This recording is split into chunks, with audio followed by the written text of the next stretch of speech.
Assalamualaikum warahmatullahi wabarakatuh. Nama saya Muhammad Amir Faris bin Asbadi. Dan saya, Muhammad Faris Jalal bin Ramzan Jalal, akan Membentangkan tentang COVID-19. COVID-19.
Sebagai pendahuluan saya akan terangkan apa itu COVID-19.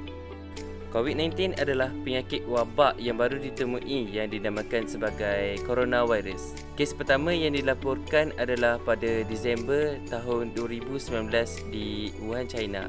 Jika kita ambil waktu sejenak untuk fikir dan memerhati setiap kejadian dan reaksi yang timbul daripada krisis penularan virus COVID-19, maka kita akan dapati banyak hikmah dan kebaikan daripadanya yang boleh dijadikan teladan dan pengajaran. Antara salah satu hikmah dia adalah ia dapat membentuk tabiat murni. Perkara ini tidak dapat dinafikan bahawa membentuk satu tabiat itu adalah permulaannya dan memerlukan disiplin yang kuat untuk mengekalkan tabiat tersebut sepanjang masa. Antara contoh tabiat murni yang kita boleh mulakan sekarang dan mengekalkannya sepanjang hayat adalah penjagaan kebersihan.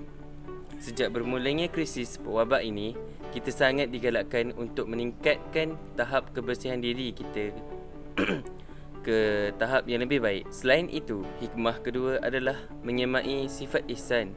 Sejak kebelakangan ini, kita lihat ramai dalam kalangan masyarakat telah tampil untuk memberi bantuan dan sokongan kepada mereka yang bertugas di barisan hadapan untuk membendung penularan wabak ini. Bantuan dan sokongan masyarakat dihulurkan dalam pelbagai bentuk seperti memberi makanan, hadiah, ucapan terima kasih dan sebagainya. Perbuatan ini mencerminkan sifat ihsan yang harus dimiliki oleh setiap insan ke atas insan lain, tidak kira apa latar belakang mereka.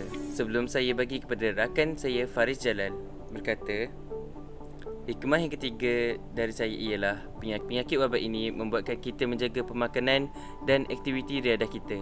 Perkara ini disebutkan kerana wabak COVID-19 ini dipercayai berpunca daripada pemakanan daripada sebahagian jenis haiwan. Bahkan kebanyakan jenis penyakit yang dihadapi manusia dipercayai disebabkan oleh pemakanan mereka.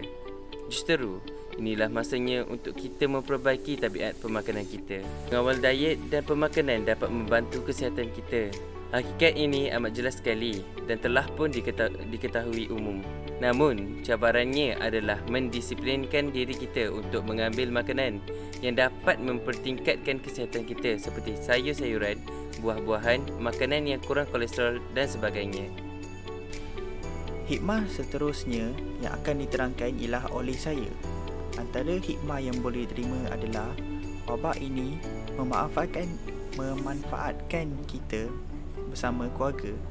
Penularan wabak COVID-19 ini telah memberi impak yang negatif kepada ekonomi dan telah menjejaskan sektor seperti perniagaan dan juga pelancongan.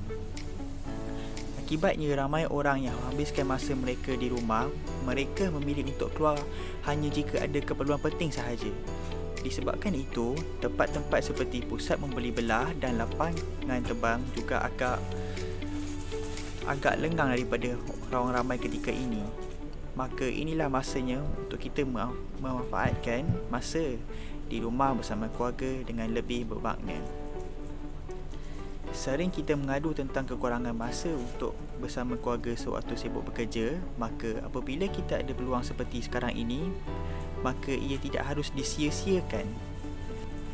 Hikmah seterusnya ialah kita dapat memahami lebih mendalam tentang konsep agama Islam.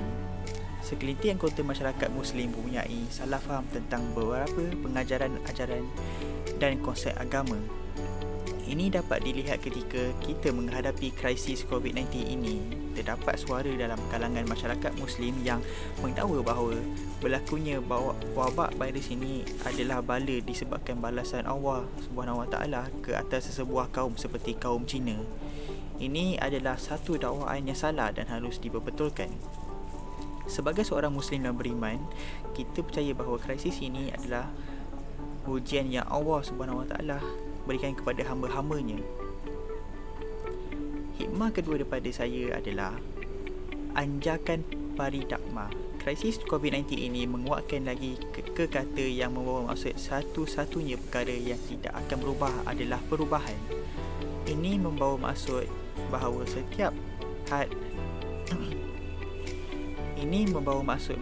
setiap dari kita seharusnya bersiap sedia untuk menyesuaikan diri dengan jayanya dalam apa keadaan sekalipun.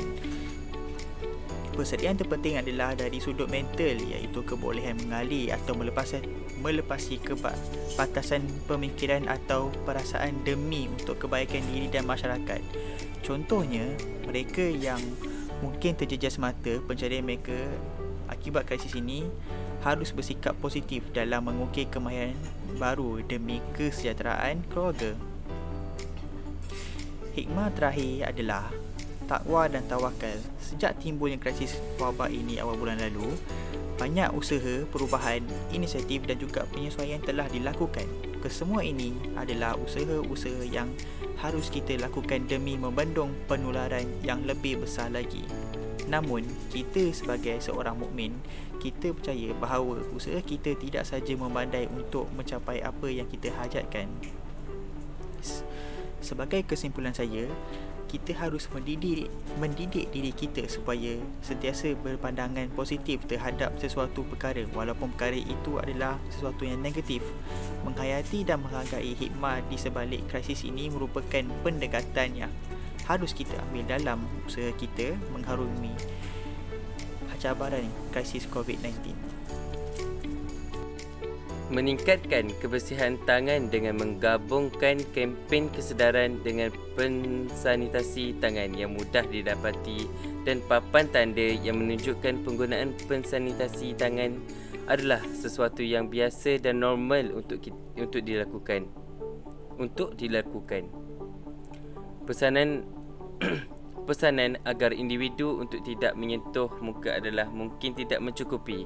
Kita juga perlu mengubah persekitaran fizikal dan sosial untuk mengubah tingkah laku. Contohnya dengan mewujudkan norma baru untuk tingkah laku penggantian seperti menyentuh muka dengan lengan baju atau memastikan tisu sentiasa ada.